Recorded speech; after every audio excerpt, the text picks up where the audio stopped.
wabarakatuh. Namo Buddhaya. Salam kebajikan buat kita semua. Selamat malam rekan-rekan, selamat datang di semifinal L Debat 2025.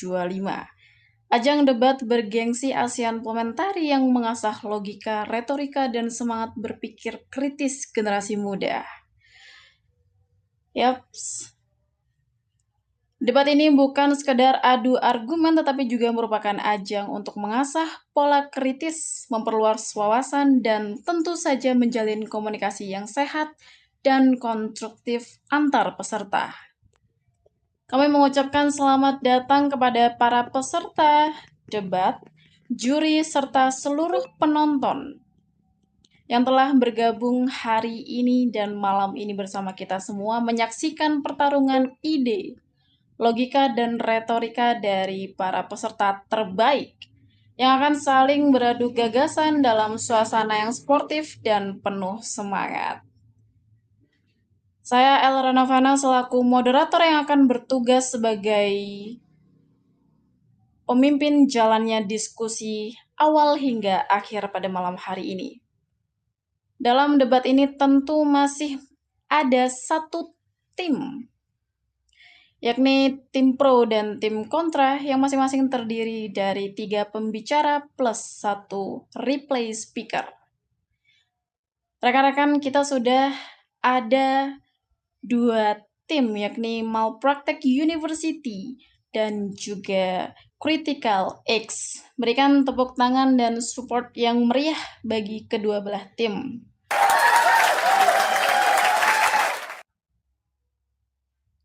Baik, sebelum debat ini kita mulai, mari kita mengabsen apakah rekan-rekan kita sudah siap secara jaringan dan kondusif secara tenang dan damai di lingkungannya masing-masing. Baik, bagaimana Saudara Alex dari Malpraktek University? Halo, selamat malam. Selamat malam, Kak. Baik, terima kasih. Sudah excited sekali ya sepertinya. Halo Kak Awa, selamat malam. Awa dipanggil. Malam, Kak. Oke, dan ada Kak Aksiom. Selamat malam. Cek. Aku belum dengar suaranya nih sepertinya. Kak Aksiom, halo.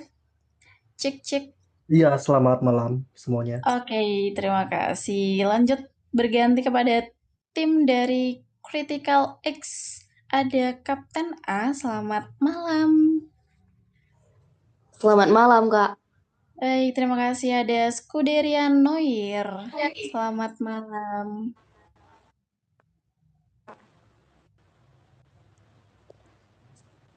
Selamat malam. Selamat malam, Kak. Oke, terima kasih. Tentunya yang terakhir ada Kak Fasya. Selamat malam, Kak Fasya. Selamat malam, Kak. Baik, terima kasih.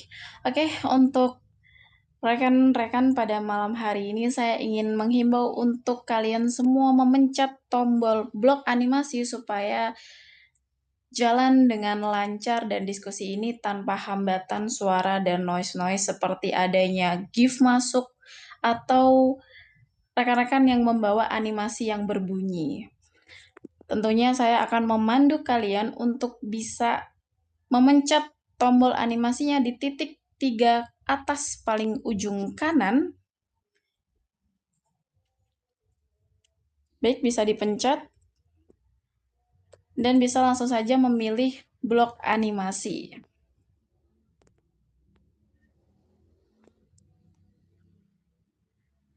Oke, terima kasih.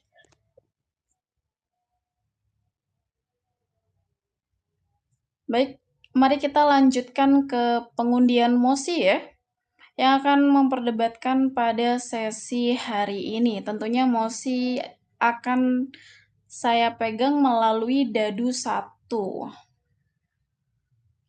Baik, mari kita lihat apakah kalian mendapatkan mosi yang sudah dipelajari. 2 sudah ya sepertinya kemarin. Baik, sudah. Oke, sepertinya kita mendapatkan mosi pada malam hari ini, yakni Dewan ini mendukung pengembangan sistem pembayaran digital nasional seperti QRIS sebagai alat strategis untuk memutus dominasi monopoli perusahaan teknologi finansial AS di pasar global. Amerika Serikat ya. Baik, nanti jikalau kalian kurang memahami atau para audiens yang masih ingin tahu mosi kita pada malam hari ini bisa melihat langsung dengan memasuki profile dan ada di beranda saya. Oke, teman-teman bisa menyiapkan dadunya masing-masing untuk mengetahui mana yang tim pro dan mana yang tim kontra. Baik, sudah siap? Saya hitung hingga hitungan ketiga. Mari sama-sama mengkuncir ya dadu masing-masing. 3, 2, 1. Kuncir.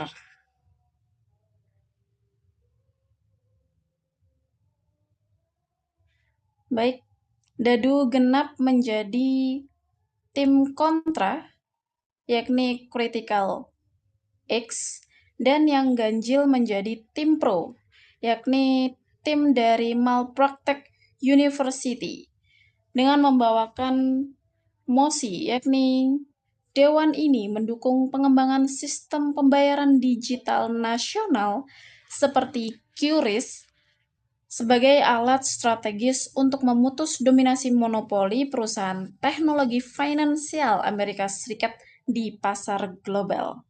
Baik, sejauh ini sudah paham? Lanjut, saya akan menegaskan kembali untuk teknik POI. POI hanya dapat diajukan setelah 1 menit pertama dan sebelum 1 menit terakhir pidato. Interupsi hanya diperkenankan kepada pembicara 2 dan 3, pembicara 1 dan reply speaker, atau pembicara penutup tidak diperkenankan untuk diinterupsi dan menerima interupsi. Ajukan POI dengan menyebut interupsi secara sopan dan singkat. Durasi POI maksimal 15 detik jika diterima pembicara.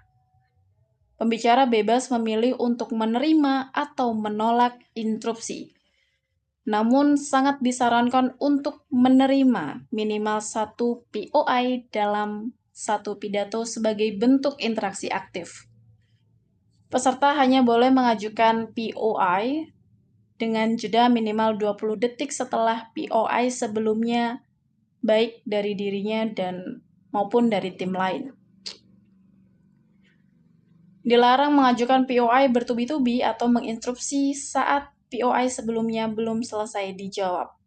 Juri pun berhak memberikan nilai tambahan jika POI yang diajukan relevan, tajam, dan disampaikan secara etis. Waktu pembicara untuk setiap pembicara adalah 7 menit kecuali reply speaker. Dan POI diperbolehkan setelah menit pertama hingga menit ke-6. Menit tanda POI boleh dilakukan setelah menit pertama. Saya akan membunyikan tanda sebagai berikut. Dan di menit ke-6, tanda POI tidak lagi diperbolehkan dengan tanda. Adapun jika menit ke-7 tanda waktu sudah habis, saya akan membunyikan tanda sebagai berikut. Baik, teman-teman, Anda boleh mempelajari mosi yang sudah saya berikan dengan waktu 15 menit dari sekarang.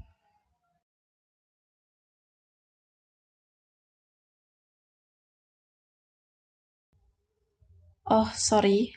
Sepertinya ada kesalahan.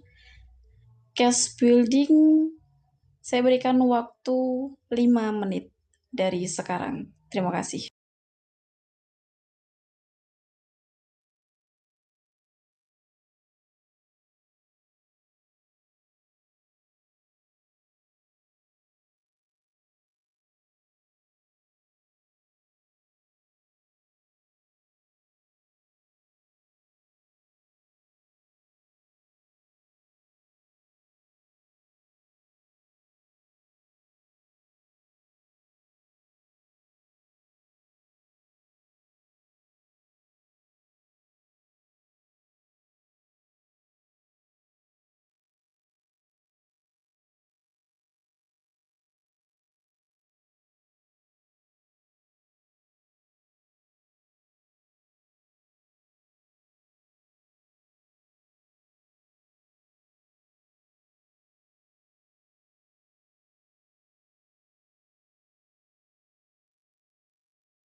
mampu bersaing secara fungsional dengan fintech global dalam kecepatan transaksi, kemudahan penggunaan, dan jangkauan.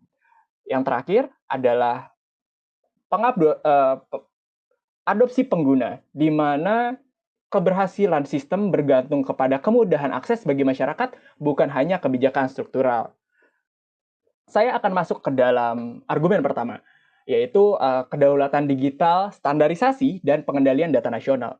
Saudara dan saudari, kita berada di era di mana data adalah aset yang paling berharga, dan siapa yang menguasai data bisa mengendalikan arah ekonomi masa depan. Setiap transaksi yang dilakukan dengan Visa atau Mastercard berarti informasi tersebut mengalir melalui server asing, terutama Amerika. Ini bukan hanya sekedar persoalan teknis, melainkan menyangkut kedaulatan nasional. Ketergantungan pada sistem luar membawa risiko keamanan nasional yang tidak dapat diabaikan. QRIS bukan lagi teknologi transaksi, tetapi instrumen kedaulatan ekonomi yang memastikan bahwa data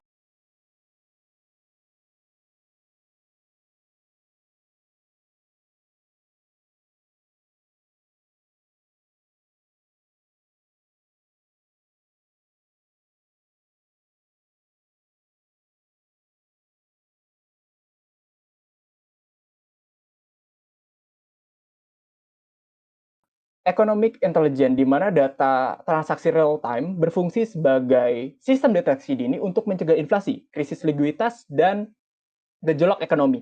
Menurut Bappenas, ini adalah alat yang penting dalam mengambil keputusan ekonomi. Dengan hal itu, mengapa kita harus menyerahkan analisis ekonomi kepada algoritma asing?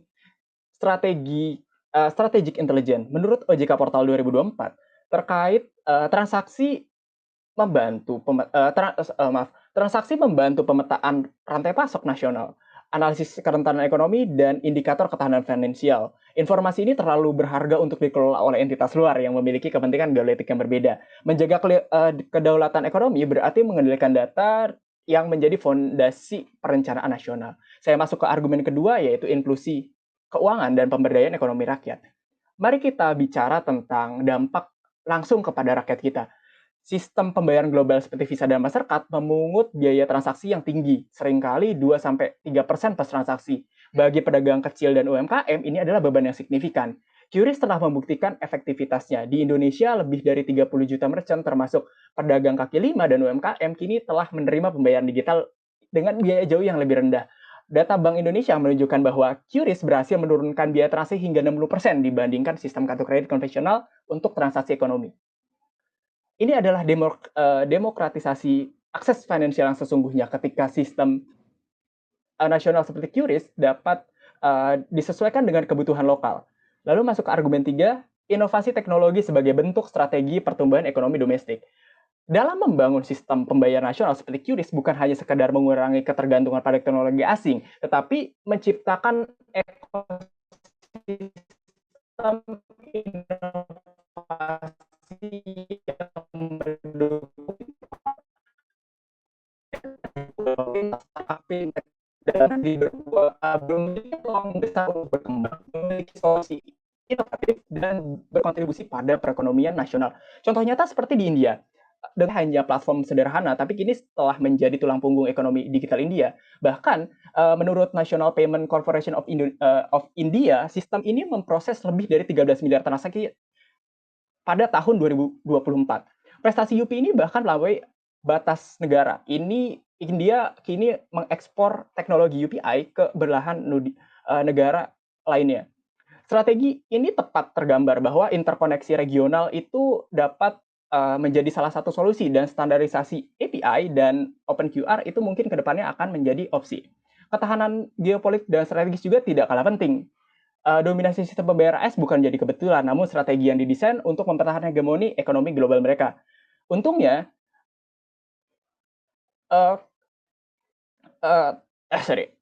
QRIS dan sistem serupa adalah jembatan menuju masa depan di teknologi finansial, tidak lagi menjadi alat dominasi, namun alat pemberdayaan. Masa depan di setiap negara, tidak peduli ukurannya, memiliki hak untuk mengelola ekonomi digitalnya sendiri. Oleh karena itu, saya dan tim secara tegas menyatakan dukungan ini terhadap mosi ini, dan mengajak seluruh anggota Dewan untuk bergabung dengan kita dalam membangun masa depan ekonomi digital yang lebih adil dan berdaulat? Terima kasih. Terima kasih pembicara pertama dari tim Pro. Anda telah menggunakan waktu selama 7 menit 4 detik. Sekali lagi saya ulangi, 7 menit 4 detik. Mari beralih kepada pembicara pertama dari tim kontra untuk menyampaikan pidato pembuka. Waktu Anda 7 menit dimulai dari Anda berbicara.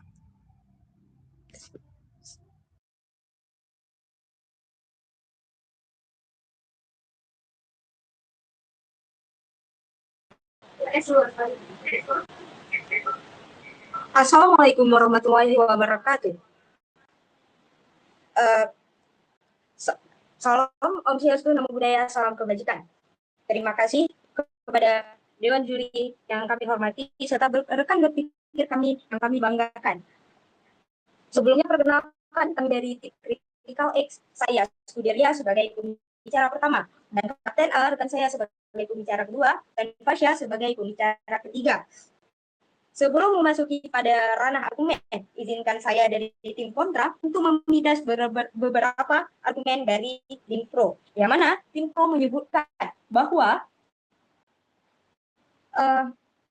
kedaulatan digital dan pengendalian data memang benar bahwa data adalah aset penting. Namun, menyamakan penggunaan Visa atau Mastercard dengan menyerahkan kedaulatan nasional adalah generalisasi yang berlebihan dan menyesatkan. Dengan sebagian besar Dewan Juri yang terhormat, sebagian besar sistem pembayaran global juga tunduk pada regulasi lokal saat beroperasi di suatu negara, termasuk kewajiban penyimpanan data lokal. Indonesia sendiri bahkan memiliki UU PDP, perlindungan data pribadi yang melindungi data pengguna. Nah, Dewan Juri yang terhormat justru dengan adanya kolaborasi dengan sistem global yang sudah memiliki infrastruktur keamanan dan proteksi data yang ketat, kita bisa menjadi pelindung tambahan bagi pengguna Indonesia selama Indonesia memperkuat regulasi internalnya. Dengan begitu, QRIS tidak harus diposisikan sebagai alat perang data karena keamanan data bisa dibangun dengan kerangka hukum yang kuat, bukan isolasi teknologi. Selain itu, saya akan membidas argumen dari tim pro yang kedua, yaitu inklusi dan pemberdayaan ekonomi rakyat. Tim pro seolah-olah mengatakan bahwa inklusi keuangan hanya bisa tercapai dengan memutus dominasi fintech global. Padahal kenyataannya fintech global dan QRIS bisa saling melengkapi. Banyak UMKM di Indonesia juga memanfaatkan platform pembayaran internasional seperti PayPal untuk transaksi ekspor digital produk kreatif, freelance, dan sebagainya. Maka dari itu, mendorong kolaborasi antara QRIS dan sistem global justru membuka akses UMKM Indonesia ke pasar internasional, bukan menutupnya. Sehingga inklusi keuangan bukan soal menutup diri dari asing, tapi bagaimana membuka pintu akses keuangan seluas-luasnya dengan tetap melindungi kepentingan rakyat melalui regulasi. Maka dari itu, memasuki pada ranah argumen kami, saya akan menyatakan bahwa kami tidak menyetujui akamsi yang kita perdebatkan pada malam hari ini. Dewan Juri yang terhormat, posisi kami jelas bahwa kami mendukung penguatan QRIS sebagai sistem pembayaran nasional, tetapi bukan dalam narasi geopolitik agresif untuk memutus dominasi. Kami menolak mosi ini karena yang pertama, QRIS secara struktur tidak didesain untuk menjadi pemain global. Yang kedua, strategi pemutusan dominasi akan menghambat kolaborasi internasional. Dan yang ketiga, dunia keuangan digital tidak dibangun atas dasar konflik, tetapi konektivitas dan sinergi. Maka dari itu, izinkan saya memaparkan tiga kerangka argumen kami yang terdiri dari yang pertama, QRIS tidak punya kapasitas global untuk menyaingi vintage Amerika Serikat. QRIS sendiri adalah sistem pembayaran domestik dengan 98,6% transaksinya masih terjadi di dalam negeri. Menurut data Bank Indonesia, dan meskipun QRIS telah terkoneksi dengan 5 negara ASEAN, pangsa pasarnya masih sangat kecil dan dalam tahap percobaan. Bandingkan dengan Visa dan Mastercard yang mencakup 83% transaksi global non-tunai dan beroperasi lebih dari 210 negara. Maka dari itu, Dewan Juri yang terhormat mengusung QRIS sebagai alat untuk memutus dominasi global adalah ambisi yang tidak realistis dan malah membebani potensi lokalnya. Meski pada ranah yang kedua, yaitu narasi memutus dominasi. Ini justru merusak kolaborasi internasional. Dewa juri yang terhormat, kita hidup di era keuangan digital yang saling terhubung, menjadikan kiri sebagai simbol perlawanan geopolitik, akan menciptakan isolasi, menurunkan kepercayaan investor asing, dan merusak interoperabilitas sistem keuangan kita. Menurut laporan World Economic Forum pada tahun 2024 menyebutkan bahwa negara yang memilih model inklusif dan kolaboratif justru mengalami pertumbuhan digital yang lebih cepat dan stabil. Contohnya, Dewan Juri yang terhormat Jepang yang mempertahankan GCB sebagai sistem lokal, namun tetap bermitra erat dengan Visa dan Mastercard untuk ekspor dan pariwisata. Dengan demikian, strategi yang mengarah ke konflik dan decoupling bukanlah solusi masa depan. Solusi masa depan adalah kolaborasi, konektivitas, dan saling integrasi. Masuki pada ranah argumen yang ketiga, kami menyebutkan bahwa pemaksaan peran global pada QRIS berisiko melemahkan fungsi domestiknya. Mengapa demikian? Karena menjadikan QRIS sebagai alat strategis untuk melawan dominasi global justru akan mengalihkan fokus dan sumber daya dari fungsi utama QRIS itu sendiri, yaitu memperluas inklusi keuangan domestik dan memberdayakan UMKM. Dari itu, QRIS diciptakan oleh Bank Indonesia dengan tujuan mempermudah transaksi digital masyarakat, khususnya di sektor informal dan UMKM yang sebelumnya tidak tersentuh sistem keuangan formal. Jika QRIS diarahkan untuk bersaing secara geopolitik, maka desain pembiayaan dan pengembangannya akan teralih untuk mengejar standar global yang mahal dan kompleks. Alih-alih untuk memperluas jaringan jangkauan ke pelosok desa, QRIS bisa tersandera oleh ambisi global yang tidak relevan dengan kondisi nyata masyarakat Indonesia. Menurut data Bank Indonesia pada tahun 2024, 74% pelaku UMKM pengguna QRIS berada di sektor informal dan menyatakan QRIS memudahkan transaksi serta akses pembiayaan. Sedangkan itu, menurut laporan Aptex pada tahun 2023, fokus pengembangan sistem pembayaran domestik yang over-dollarized sering mengorbankan usability dan keterjangkauan tingkat lokal. Maka dari itu, QRIS bukan diciptakan untuk berperang dengan Visa dan PayPal untuk membuka akses keuangan bagi pedagang kaki lima, petani, nelayan, dan UMKM lokal. Maka dari itu, mendorong QRIS ke dalam persaingan global yang agresif bisa melemahkan dampaknya di akar rumput. Maka dari itu, mosi ini harus ditolak. Dewan juri yang kami hormati, mosi ini membawa kita pada arah yang keliru. Seolah QRIS harus menjadi alat perang dalam dominasi ekonomi global. Padahal, tugas utama QRIS adalah melayani masyarakat Indonesia dengan inklusif dan efisien. Layak kita bangun, kita perluas, dan kita tingkatkan, tetapi bukan dengan semangat konflik, melainkan dengan semangat konektivitas global. Indonesia tidak butuh narasi perlawanan.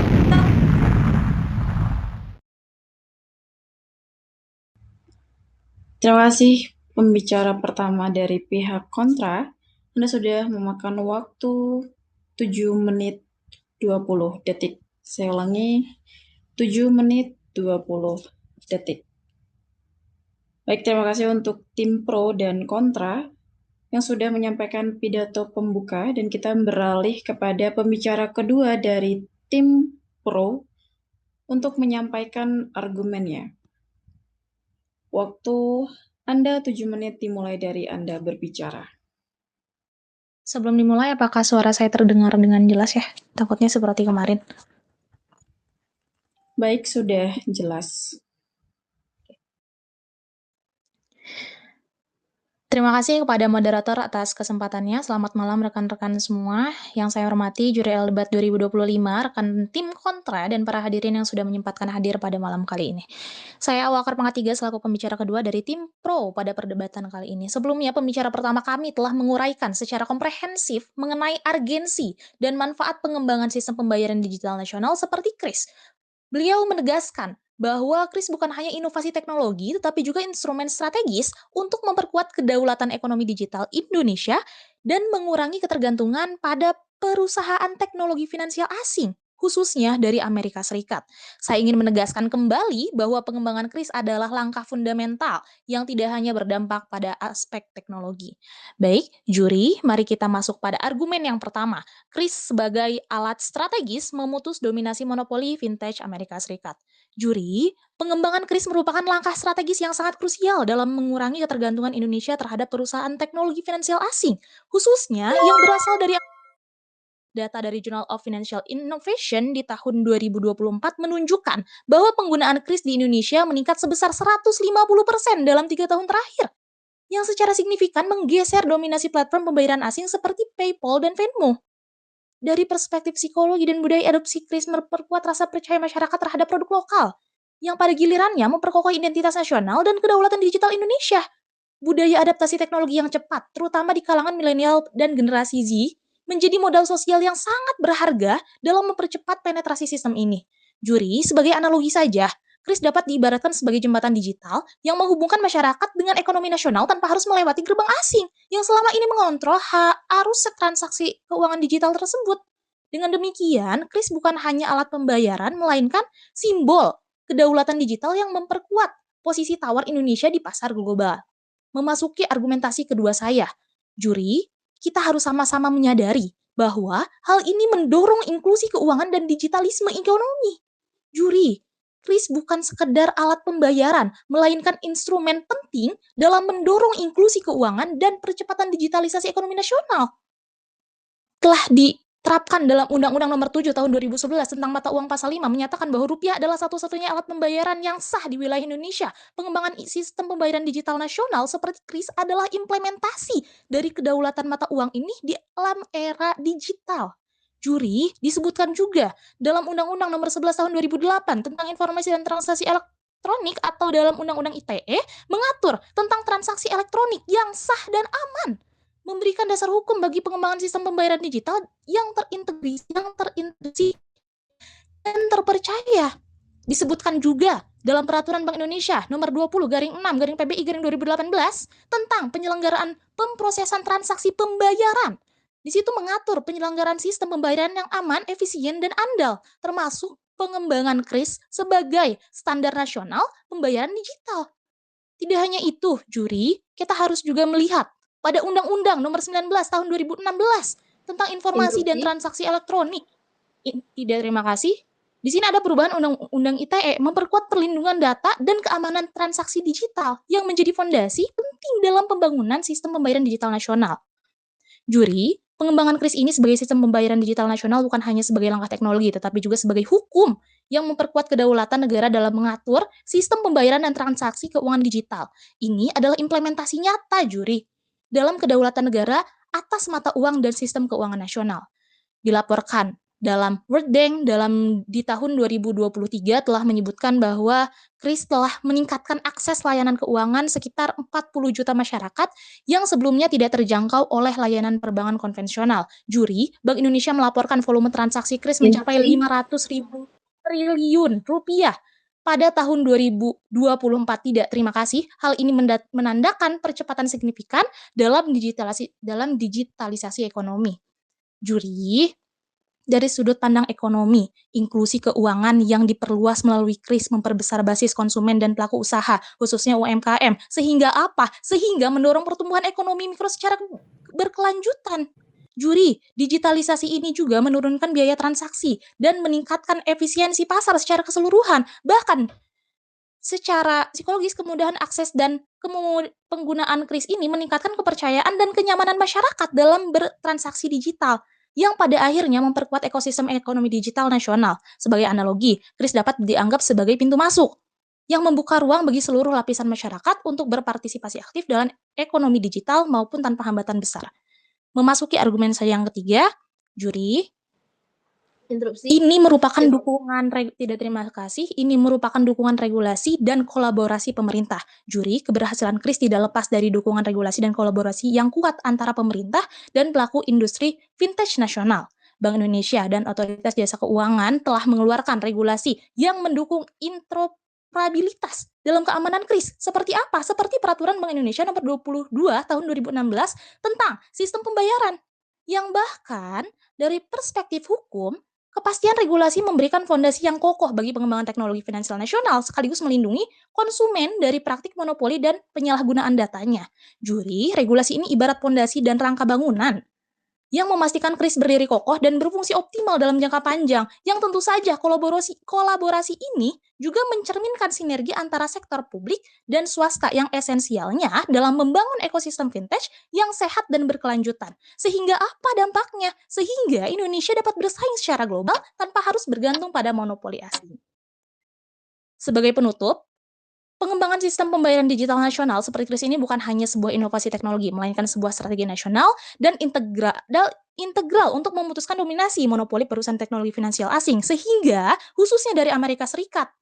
Sehingga apa? Sehingga dengan dukungan regulasi yang kuat, peningkatan inklusi keuangan, serta penguatan identitas dan kedaulatan digital, KRIS menjadi alat yang sangat strategis dalam membangun masa depan ekonomi digital Indonesia yang mandiri dan berdaulat. Oleh karena itu, kami dari tim Pro dengan tegas dan lugas mendukung penuh mosi ini demi kemajuan dan kedaulatan ekonomi digital nasional kita. Terima kasih.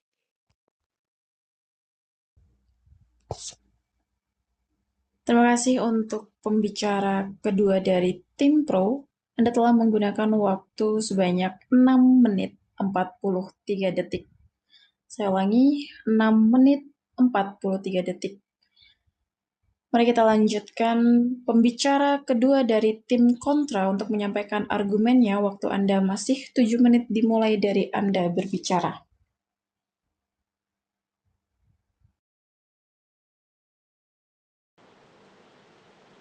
Baik, sebelumnya apa suara saya terdengar? Baik, jelas. Baik, Assalamualaikum warahmatullahi wabarakatuh. Salam Om Swastiastu, Namo Buddhaya, salam kebajikan. Dewan juri yang terhormat dan rekan berpikir kami yang kami banggakan. Sebelumnya, perkenalkan saya Kapten A, selaku pembicara kedua dari tim kontra yang bahwasanya pada hari ini sangat tidak setuju terhadap mosi perdebatan kita, yaitu Dewan ini mendukung pengembangan sistem pembayaran digital nasional seperti KRIS sebagai alat strategis untuk memutus dominasi monopoli perusahaan teknologi finansial AS di pasar global. Dewan juri yang terhormat dan rekan berpikir yang kami banggakan, sebelum memasuki landasan argumentasi kami, mengapa kami sangat tidak setuju terhadap mosi perdebatan pada malam ini, terlebih dahulu saya akan memberikan beberapa bidasan terhadap argumentasi yang disampaikan oleh tim Pro. Pertama, tim Pro mengatakan bahwasanya di sini mereka membahas terkait dengan bahwasanya sedari tadi tim Pro membahas terkait dengan pengembangan dari sistem pembayaran tersebut atau yang disebut dengan KRIS yang dapat membantu pertumbuhan ekonomi. Namun Dewan Juri yang terhormat, dalam hal ini mosi kita membahas tentang bagaimana sistem pembayaran ataupun sistem pembayaran digital nasional yaitu seperti KRIS yang dapat memutus dominasi monopoli dari perusahaan teknologi finansial AS. Kemudian yang kedua, tim Pro juga mengatakan bahwasanya dengan penggunaan KRIS tersebut dapat mengurangi ketergantungan pada teknologi asing. Namun Dewan Juri yang terhormat, dalam hal ini berdasarkan info yang diberikan oleh Kementerian Kominfo dalam laporan tahunannya menyebut bahwa lebih dari 70% komponen infrastruktur digital Indonesia masih diimpor, termasuk server dan sistem enkripsinya. Kemudian yang ketiga, Dewan Juri yang terhormat dan rekan berpikir yang kami banggakan, tim Pro mengatakan bahwasanya penggunaan KRIS dalam hal ini sudah meningkat di tingkat keamanan dan kenyamanannya dalam melakukan transaksi keuangan. Namun lagi-lagi Dewan Juri yang terhormat, dalam hal ini kita membahas tentang bagaimana alat strategis untuk memutus dominasi dari monopoli perusahaan teknologi tersebut, yang mana menurut data yang kami dapatkan, yaitu yang dikeluarkan oleh BCA, mengatakan bahwasanya menyebutkan Indro Premier melaporkan kasus nasabah BCA yang mengalami kerugian akibat transaksi KRIS yang tidak diketahui. Ya, silahkan saudaraku. Anda mengatakan bahwa sekarang Indonesia banyak sekali impor sistem KRIS, sistem dari luar. Bukankah dengan mendukung mosi ini justru kita meminimalisir hal itu? Bagaimana Anda menanggapi hal itu? Baik Dewan Juri yang terhormat, dalam hal ini kita membahas tentang bagaimana kesiapan dari sistem pembayaran digital nasional. Namun seperti yang kita lihat pada saat ini, Kris belumlah mampu dalam memutus dominasi tersebut, yang mana penjelasan lebih lanjutnya akan dijelaskan dalam landasan argumentasi kami. Baik Dewan Juri yang terhormat, memasuki landasan argumentasi kami, mengapa kami sangat tidak setuju terhadap mosi perdebatan kita pada malam yang berbahagia ini. Pertama, Dewan Juri, kami tidak setuju karena Kris tidak didesain untuk persaingan global. Dalam hal ini, Kris adalah alat domestik, bukan instrumen geopolitik. Kris hanya bertujuan untuk memudahkan Interupsi, transaksi saudaraku. mikro di Indonesia. Ya, silahkan, saudaraku. Bagaimana tanggapan Anda terhadap adopsi QRIS yang sudah bisa dilakukan di negara ASEAN seperti Malaysia, Thailand, dan Singapura? Terima kasih. Baik Dewan Juri yang terhormat, dalam hal ini yang dimaksud oleh tim pro hanya menyebut persaingan ataupun penggunaan Kris yang sudah digunakan oleh negara ASEAN. Namun pada mosi perdebatan kita yaitu memutus terkait dominasi monopoli dari perusahaan teknologi finansial AS atau Amerika Serikat di pasar global. Baik, melanjuti argumentasi kami, dalam hal Interupsi, ini saudaraku. Kris bertujuan, tidak terima kasih, untuk memudahkan transaksi mikro di Indonesia, bukan menyaingi sistem global seperti Visa atau Mastercard, yang mana dalam peraturan Bank Indonesia nomor 22 PBI tahun 2020 serta Blueprint Sistem Pembayaran Indonesia tahun 2025 yang secara eksplisit menyebut Kris sebagai sistem domestik untuk mendukung inklusi keuangan nasional, yang mana dalam hal ini berarti tidak ada mandat ataupun landasan hukum yang menunjukkan Kris dikembangkan sebagai alat tandingan geopolitik terhadap finansial teknologi asing, yang mana fokus hukum nasional adalah inklusi dan efisiensi domestik.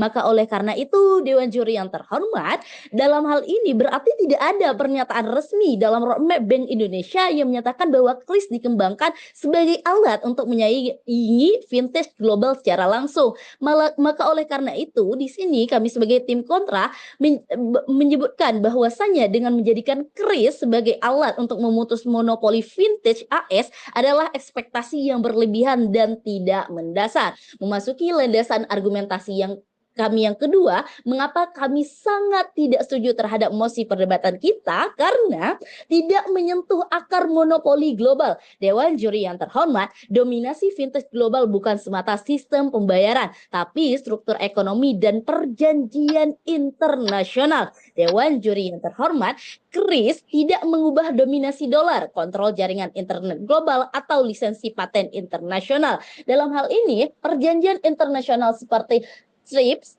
dan aturan SWIFT yang diikuti secara global dan tidak dapat diubah sepihak oleh Indonesia. Hal ini juga didukung oleh Undang-Undang Nomor 24 Tahun 99 tentang lalu lintas devisa dan sistem nilai tukar yang mengatur tentang ketergantungan pada sistem keuangan global termasuk dominasi global. Sehingga Kris tidak dapat mengubah posisi Indonesia dalam sistem global yang masih tunduk pada hukum dan mekanisme internasional yang pro Amerika Serikat.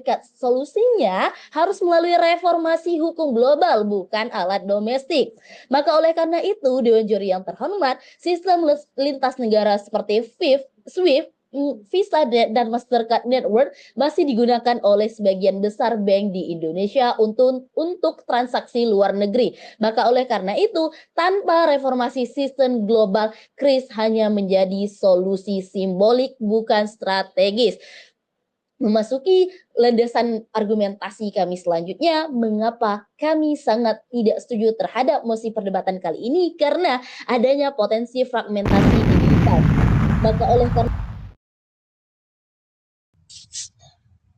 Baik, terima kasih kepada pembicara kedua dari tim kontra. Mohon maaf sekali waktu Anda sudah habis dan memasuki 7 menit 20 detik. Sekali lagi saya ulangi, 7 menit 20 detik.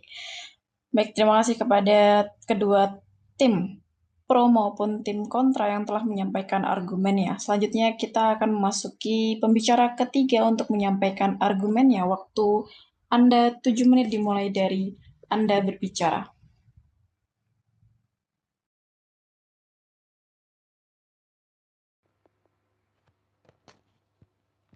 Izinkan saya buat itu tes suara dulu, moderator.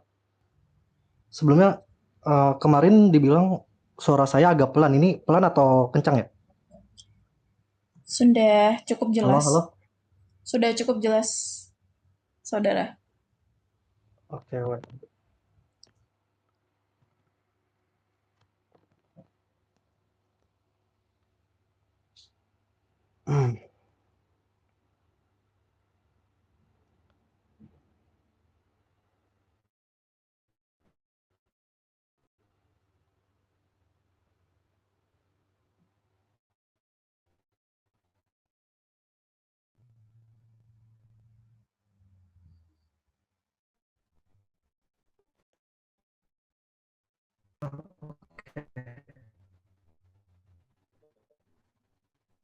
Bagaimana bisa dilanjut? Oke. Baik. Selamat malam dan juga hormat. Mengurangi keadilan pribadi. Saya sudah tidak ada untuk memutus dominasi politik perusahaan teknologi finansial AS di pasar global. Kami percaya bahwa pengembangan sistem pembayaran digital nasional seperti QRIS adalah langkah yang paling strategis, bukan hanya untuk efisiensi ekonomi domestik, tapi juga untuk merebut kembali kedaulatan data kita dan posisi tawar kita dalam peta ekonomi global. Hari ini saya akan membawa 3 bagian penting. Pertama, bidasan terhadap argumen pihak kontra. Kedua, penegasan kembali argumen dari pembicara 1 dan 2 kami. Lalu ketiga, solusi dan implementasi berdasarkan data. Pertama, terkait bidasan. Tim lawan menyatakan bahwa pendekatan kami adalah konfrontatif dan memicu fragmentasi global, namun kita luruskan. Kami tidak mempromosikan isolasi digital, melainkan kemandirian strategis. Apa yang kami tawarkan adalah diversifikasi dan cadangan sistem, bukan penutupan terhadap sistem global. Justru sistem seperti QRIS dapat hidup berdampingan dan dengan fondasi kedaulatannya sendiri, seperti India dengan UPI yang kini digunakan juga di Interupsi. UAE. Tidak, maaf saudaraku, Singapura dan juga akan masuk ke Prancis dan Inggris. Kedua, mereka mengklaim bahwa dominasi fintech AS berasal dari efisiensi. Tapi di balik efisiensi ada biaya mahal yang dibebankan kepada negara lain, yaitu 2-3%. Ketika mereka menyebutkan bahwa UPI India juga Ketiga, mereka menyebutkan bahwa QRIS tidak hanya dirancang untuk transaksi domestik. Nyatanya QRIS tidak hanya dirancang untuk transaksi domestik. Nyatanya QRIS tidak hanya dirancang untuk transaksi domestik, melainkan juga sebagai bagian integral strategis internasionalisasi sistem Interupsi. pembayaran Indonesia. Hal ini tercermin dalam Blueprint Sistem Pembayaran Indonesia BSPI 2025. Silakan saudaraku. 15 detik saya berikan. Baik, saya akan lanjutkan. Yang menekankan pentingnya kelancaran transaksi lintas batas sebagai salah satu fokus utamanya dalam blueprint tersebut. Lalu sebagai implementasi nyata, Bank Indonesia juga telah meluncurkan konektivitas pembayaran QR, maaf saudaraku, tidak, bayaran lintas digital QR di Thailand pada Agustus 2021, Malaysia Januari 2022, dan Singapura November 2023. BI juga telah menandatangani nota kesepahaman dengan Korea Selatan, Uni Emirat Arab, Jepang, dan India untuk memperluas konektivitas QRIS secara internasional. Inisiatif ini sejalan dengan upaya memperkuat integrasi keuangan digital kita, dimulai dari kawasan ASEAN, ke Asia, bahkan ke Middle East, Timur Tengah. Lalu, saya akan mereview argumen pembicara 1 dan 2 kami. Rekan pertama kami telah menjelaskan mengapa data transaksi adalah aset yang paling strategis kita. Dan dengan QRIS, negara akan memiliki akses ke behavioral, ekonomik, dan Interupsi. strategi intelligence rakyatnya. Silakan saudaraku, 15 detik.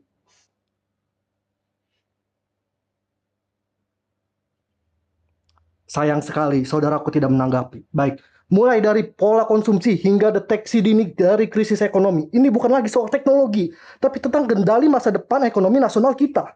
Rekan kedua kami juga memperkuat bahwa QRIS sudah berdampak nyata pada rakyat.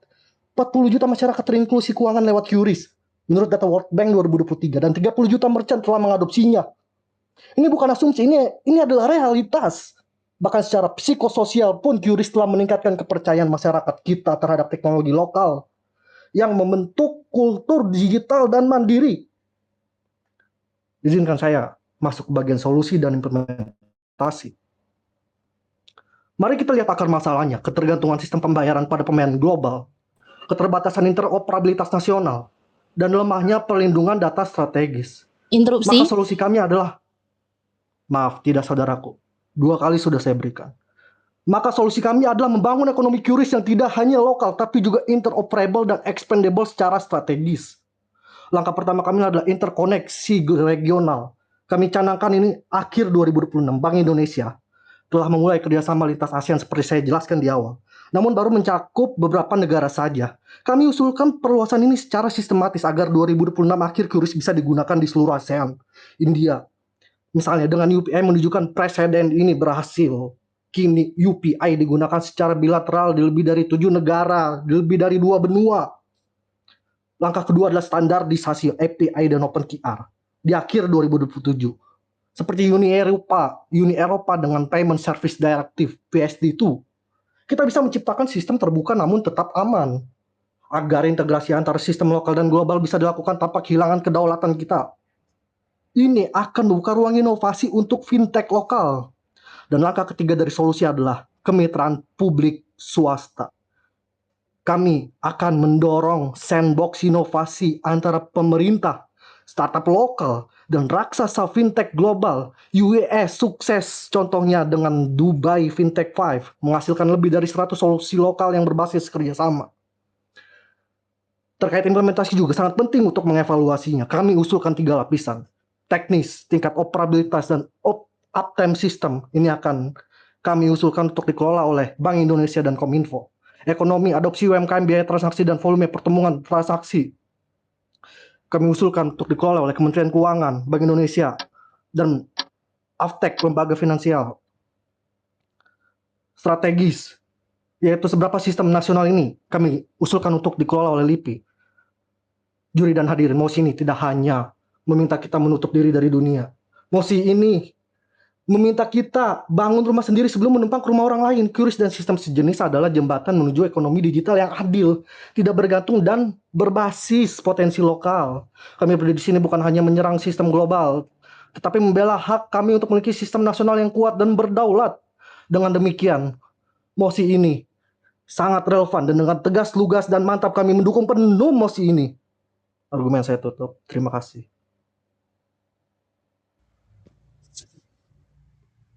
Terima kasih untuk pembicara ketiga dari tim Pro. Anda sudah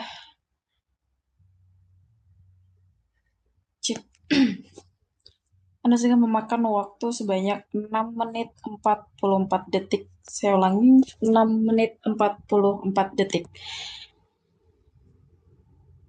Mohon kepada saudari Kodirian Noir untuk memute mic-nya.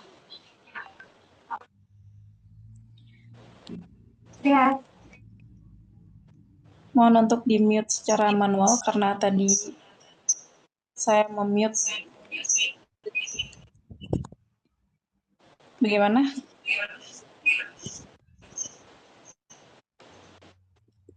Halo, saudari Noir.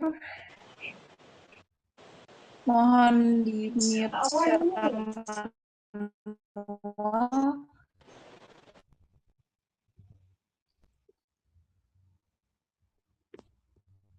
Baik, terima kasih. Baik, lanjut kepada pembicara ketiga dari tim kontra. Waktu untuk menyampaikan argumen yang dimulai dari Anda.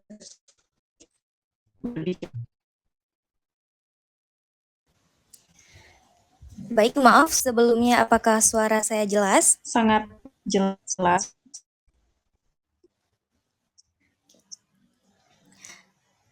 Baik, Assalamualaikum warahmatullahi wabarakatuh. Kami serta seluruh hadirin yang saya muliakan. Saya, Fasya, sebagai pembicara ketiga dari tim kontra, menyampaikan bahwa kami tidak setuju terhadap mosi pada kali ini. Karena kami meyakini bahwa pengembangan QRIS belum layak dijadikan alat strategis untuk memutus dominasi global perusahaan fintech asing. Alih-alih menjadi solusi, langkah tersebut beresiko menimbulkan euforia kebijakan tanpa kesiapan infrastruktur, serta berpotensi menciptakan disrupsi sosial ekonomi. Sampaikan beberapa bidasan terhadap argumen yang telah disampaikan oleh tim Pro. Yang pertama, KRIS memperkuat kedaulatan ekonomi digital. Dalam hal ini, KRIS memang dirancang lokal, tetapi tetap bergantung pada perangkat infrastruktur cloud hingga ekosistem e-wallet yang masih didominasi oleh vendor asing seperti Google dan Huawei Cloud.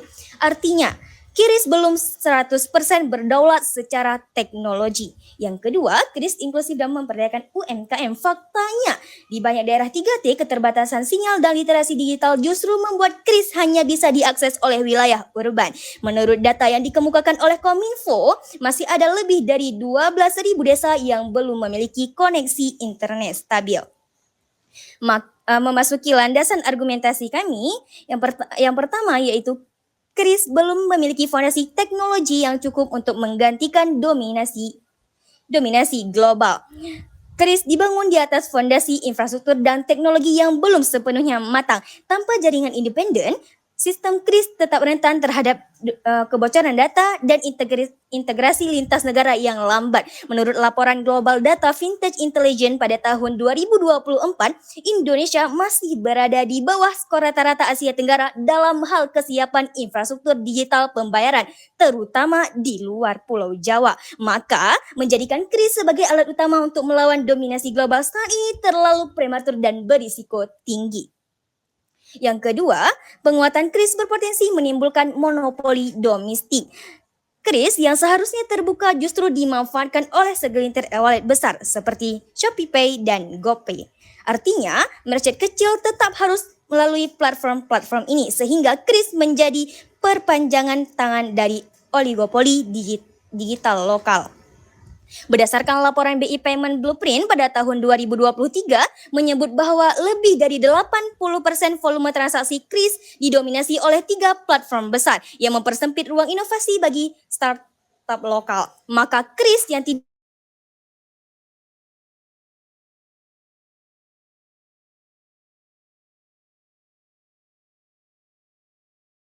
lokal. Yang ketiga, pendekatan KRIS tidak menyentuh akar persoalan dominasi global. Dominasi fintech asing bukan hanya soal alat bayar, tapi soal kepemilikan ekosistem dari aplikasi, analitik di data, hingga investasi. KRIS hanyalah gerbang transaksi. Ia tidak serta-merta memutus rantai dominasi fintech asing di aspek yang lebih strategis. Berdasarkan laporan McKinsey, pada tahun 2023, nilai ekonomi terbesar dari ekosistem fintech berasal dari layanan agregat data pengguna, bukan dari transaksi tunggal. Jadi, memperkuat KRIS tanpa reformasi ekosistem digital lainnya hanya menyelesaikan permukaan persoalan, bukan akarnya. Maka Dewan Juri yang terhormat, kami dari tim kontra dengan tegas menolak mosi perdebatan pada hari ini. KRIS belum siap menjadi alat strategis untuk memutus dominasi global. Ia masih bergantung pada infrastruktur asing, sehingga sangat rawan menjadi alat monopoli domestik. Interupsi saudaraku. Tidak saudaraku, dan tidak menyentuh inti kekuatan vintage global. Maka Dewan Juri yang terhormat, oleh karena itu kami dengan tegas menolak mosi perdebatan pada kali ini. Sekian, terima kasih.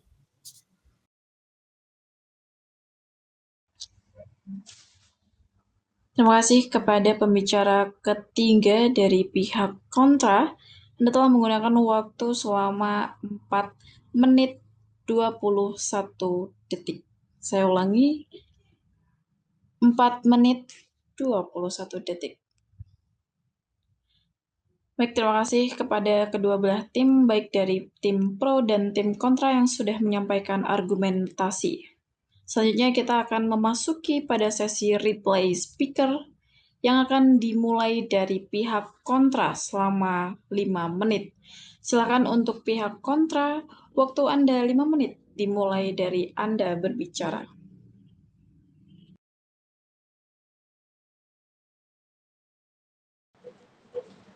Baik, apakah suara saya terdengar jelas?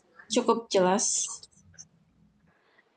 Baik, Dewan Juri yang terhormat dan rekan berpikir yang kami banggakan, pada kesempatan kali ini saya akan memberikan closing statement terhadap mosi perdebatan kita, yaitu Dewan ini mendukung pengembangan sistem pembayaran digital nasional seperti KRIS sebagai alat strategis untuk memutus dominasi monopoli perusahaan teknologi finansial di pasar global. Dewan Juri yang terhormat dan rekan berpikir yang kami banggakan, pada kesempatan kali ini kami tetap berpegang teguh dan mengatakan secara tegas dan lugas bahwa kami sangat tidak setuju terhadap mosi perdebatan kita. Dewan Juri yang terhormat, Tim Pro sedari tadi menyebutkan tentang keunggulan dari sistem pembayaran menggunakan KRIS. Namun dalam hal ini Dewan Juri yang terhormat, yang kita bahas berdasarkan mosi adalah bagaimana cara memutus dominasi dari perusahaan teknologi AS tersebut, bukan membahas tentang keunggulan dari financial teknologi tersebut. Yang kedua, tim kontra sedari tadi membahas tentang bagaimana mengurangi ketergantungan pada teknologi asing. Padahal jelas sudah berdasarkan informasi yang kami berikan bahwa Kementerian Kominfo telah menyebutkan bahwasanya lebih dari 70% komponen infrastruktur Indonesia masih diimpor, termasuk server dan sistem global. Kemudian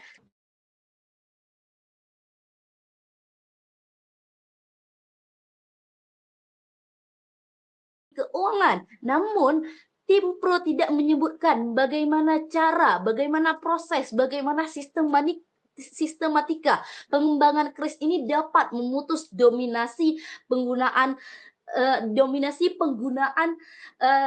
perusahaan monopoli, perusahaan teknologi finansial AS di pasar global. Kemudian yang paling parah, Dewan Juri yang terhormat, tim Pro sedari tadi mengatakan bahwasanya KRIS sudah digunakan oleh banyak negara, sehingga tim Pro beranggapan bahwasanya pengembangan sistem pembayaran digital nasional seperti KRIS dapat memutus dominasi perusahaan teknologi finansial AS di pasar global. Padahal dalam hal ini Dewan Juri yang terhormat, berdasarkan peraturan Bank Indonesia belum ada yang menyebutkan bahwa KRIS dapat memutus terkait dengan monopoli perusahaan teknologi secara global.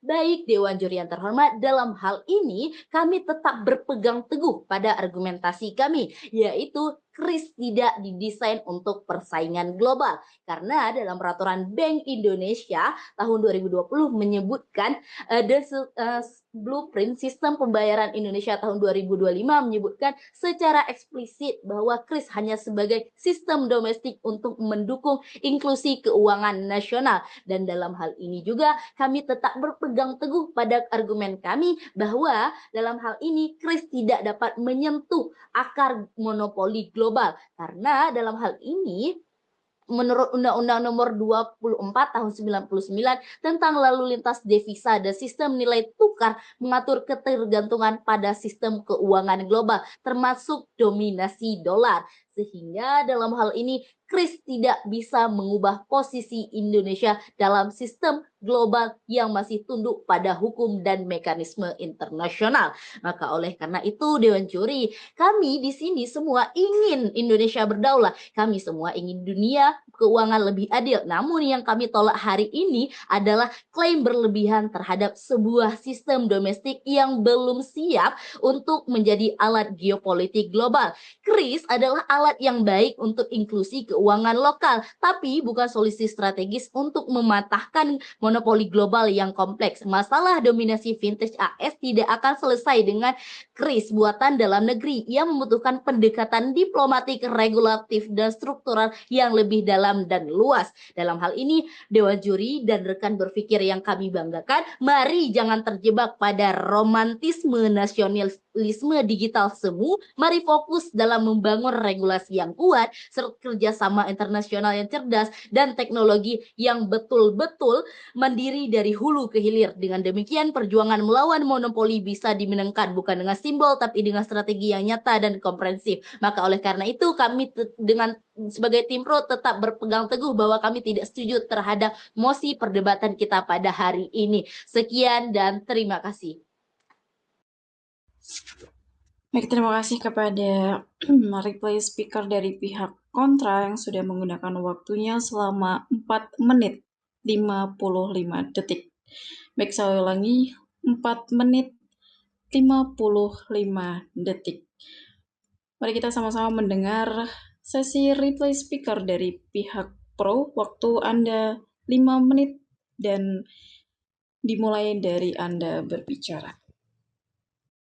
Terima kasih. Yang terhormat Dewan Juri yang saya hormati, tim kontra yang kami hargai, dan seluruh hadirin.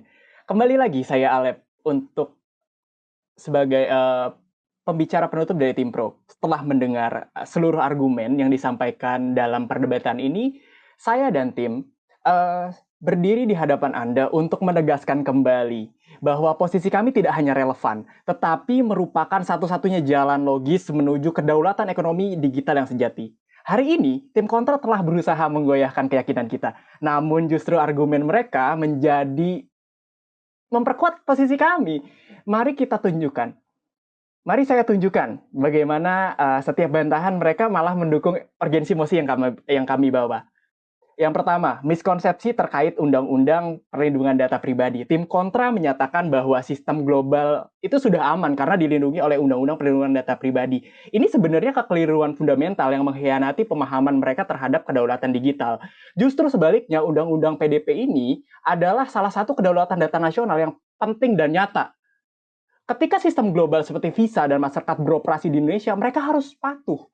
Dan mereka harus mengikuti undang-undang PDP kita. Ini berarti Indonesia memiliki yurisdiksi dan kontrol atas data yang diproses oleh sistem asing tersebut. Namun pertanyaannya, mengapa kita harus menunggu sistem asing yang patuh untuk hukum kita?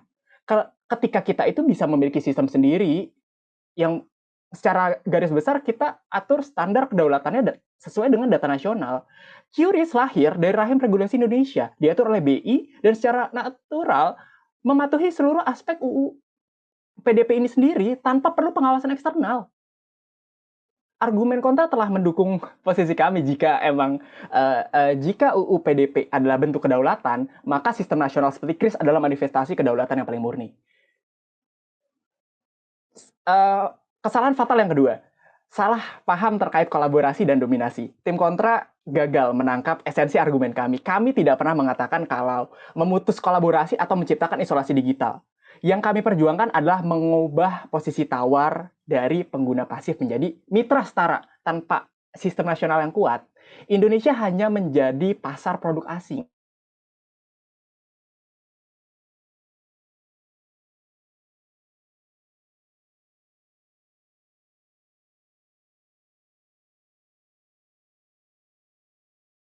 UP yang kuat, mereka bisa mengekspor teknologi seperti pembayaran ke UAE, Singapura, Prancis, dan Inggris. Kolaboratif hanya efektif ketika posisinya seimbang.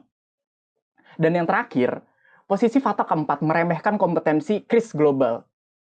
Tim kontra menyatakan KRIS tidak kompeten untuk transaksi global. Ini adalah pengabaian terhadap data empiris yang sudah tersedia. Realitasnya, volume transaksi KRIS itu mencapai 500 triliun pada 2024 dengan growth rate 150% dalam 3 tahun terakhir. Lebih dari 30 juta merchant telah mengadopsi KRIS dan sistem ini telah memfasilitasi inklusi keuangan bagi 40 juta masyarakat sebelumnya yang unbanked. Jika ini bukan kompetensi, lalu apa definisi kompetensi menurut tim kontra? Setelah itu, saya coba untuk rekapitulasi argumen kuat dari tim pro. Pertama, adalah kedaulatan data yang terbukti. KRIS memberikan kontrol penuh atas behavioral intelligence, economic intelligence, dan strategi intelijen. Data 20 juta rakyat Indonesia tak lagi mengalir gratis ke server asing, tetapi menjadi aset strategis untuk perencanaan ekonomi nasional. Kedua, dampak ekonomi yang terukur. KRIS menunjukkan bahwa penurunan biaya transaksi UMKM hingga 60%, memfasilitasi inklusi keuangan 40 juta masyarakat, hingga menciptakan ekosistem fintech lokal yang berkembang pesat. Saudara dan saudari yang terhormat, perdebatan hari ini bukan tentang teknologi atau efisiensi semata. Ini tentang pilihan fundamental. Apakah kita harus terus menjadi pengguna pasif dalam ekosistem digital global, atau kita akan menjadi pemain aktif yang menentukan masa depan ekonomi digital kita sendiri. Kris itu bukan akhir dari perjalanan, tetapi awal dari transformasi. Dengan fondasi yang kuat, Indonesia tidak hanya memutus lingkaran ketergantungan, tapi juga membuka jalan menuju ekspor teknologi finansial ke dunia. Tim Kontra telah gagal membuktikan bahwa status quo itu lebih baik daripada kemandirian strategis. Mereka gagal menunjukkan mengapa Indonesia itu puas menjadi pasar ketika kita bisa jadi pemain. Oleh karena itu, saya dengan penuh keyakinan menyatakan bahwa mosi ini tidak hanya layak didukung, tetapi merupakan imperatif strategis yang tidak dapat bisa ditunda lagi. Terima kasih.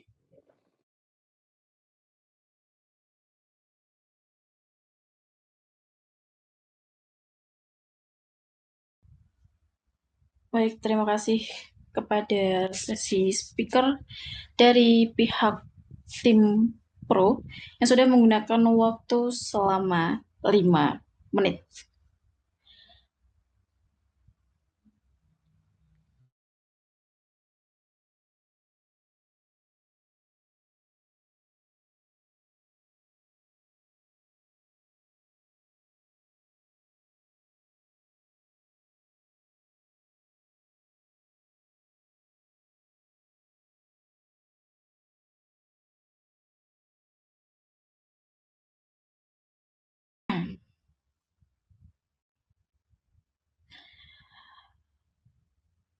Terima kasih kepada para peserta juga atas semangat, argumen yang membangun, dan sikap sportif ya tentunya yang telah ditunjukkan selama debat berlangsung. Kalian semua telah membuktikan atau bukti nyata bahwa generasi muda mampu berpikir kritis dan berani menyuarakan gagasan. Baik, kita sudah menantikan sesi penilaian dan juga kita perlu memberikan waktu bagi ketiga atau kepada juri untuk mencatat poin-poin penting sebagai penilaian yang konkret nantinya. Baik, kita berikan waktu sekitar 10 menit ya bagi dewan juri, dan juga bagi peserta boleh untuk sedikit meneguk air dan juga mengistirahatkan mata dan juga pikiran.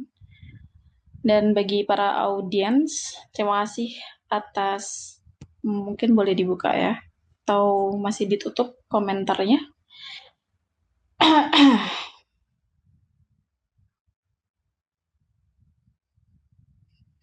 Bisa kita nyalain lagu tipis-tipis ya, untuk menunggu dan juga beristirahat sejenak. Baik, jikapun ada dewan juri yang sudah ready sekiranya untuk memasuki slot yang sudah kita sediakan di atas dan bergabung bersama kita semua di sini.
I just want you to know